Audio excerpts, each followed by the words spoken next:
Bonjour et re-bienvenue dans une nouvelle capsule sur le bien-être financier de la chaîne Yoga avec Karine.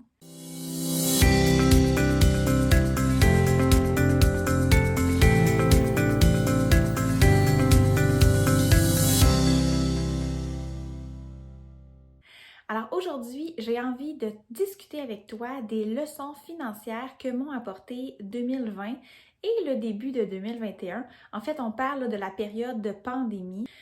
Qu'est-ce que j'ai eu comme wake-up call? En fait, ouais, c'est vraiment ça, je pourrais dire. Qu'est-ce qui est venu faire en sorte de me dire, OK, il faut vraiment que je prenne des nouvelles habitudes financières parce qu'on ne sait jamais ce qui peut nous arriver en fait. Alors, 2020 est arrivé pendant mes démarches. En fait, j'ai commencé mes démarches de frugalité puis de liberté financière en 2019 et est arrivée assez rapidement la pandémie. Et j'ai réalisé, la première chose en fait que j'ai réalisé, c'est que un fonds d'urgence, là, t'as vraiment besoin de ça. Tu ne peux pas te passer d'un fonds d'urgence. Genre, wake-up call, là. Tu peux pas te passer d'un fonds d'urgence. Le deuxième wake-up call que j'ai eu avec la pandémie, je dois absolument avoir un budget qui est en dessous de mes moyens.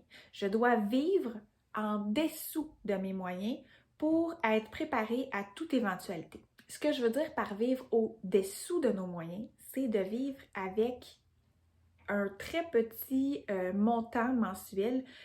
L'objectif idéal là, pour moi, ça se peut que ce soit différent pour toi, c'est de vivre avec 50% de mes revenus. Si je peux avoir tout ce que j'ai besoin, payer mon hypothèque, mes comptes, l'épicerie, la nourriture des animaux, mes sorties, tout ce que je dépense dans un mois avec 50% de mes revenus, ben ça laisse place aux 50% qui restent pour épargner. Épargner, là, c'est pas un luxe, c'est un besoin. Et c'est vraiment là ce que j'ai appris avec la pandémie parce que du jour au lendemain, tu peux te retrouver avec plus de revenus ou presque plus de revenus sans qu'on l'ait vu venir. Puis là, il faut que tu sois habitué de vivre en dessous de ce que tu gagnes pour être capable d'arriver puis de te revirer de bord. Dave Ramsey dit « Vivre maintenant comme personne n'a envie de le faire pour pouvoir vivre plus tard comme tout le monde aurait envie de le faire. » Et cette phrase-là m'habite beaucoup plus depuis la pandémie parce que je me rends compte à quel point tout peut s'arrêter. On parlera jamais assez de l'importance d'avoir un plan, d'être préparé, avoir un bon plan financier, de connaître ses finances sur le bout des doigts, c'est quelque chose d'extrêmement important, non seulement en temps de pandémie, mais en tout temps.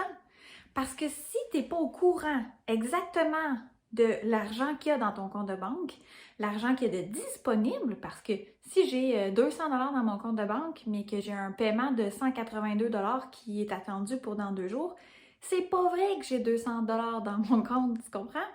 Il faut que tu sois au courant à la seconde près de ce qui se passe dans ton compte de banque ou dans tes comptes de banque, le montant que tu as d'épargne, c'est quoi ton plan financier.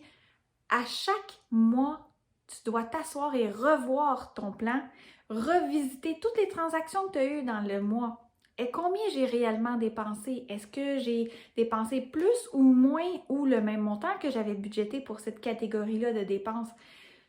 Avoir un plan. Avoir un plan. Tu te dois d'avoir un plan, sinon c'est comme de partir en voyage sans carte routière. Ça se peut que tu te retrouves à la même place que tu avais pensé, mais ça se peut que non. C'est ce qui conclut les 3 prises de conscience que la pandémie et que l'année 2020-2021 m'ont apporté.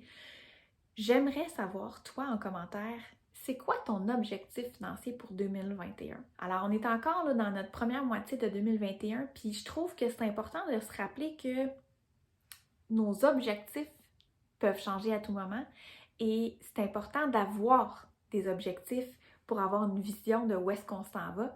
Alors moi, je te parle de mes objectifs financiers 2021 dans une prochaine capsule, alors manque pas ça, inscris-toi ici sur la chaîne et on se revoit bientôt sur la chaîne Yoga avec Karine. Namasté!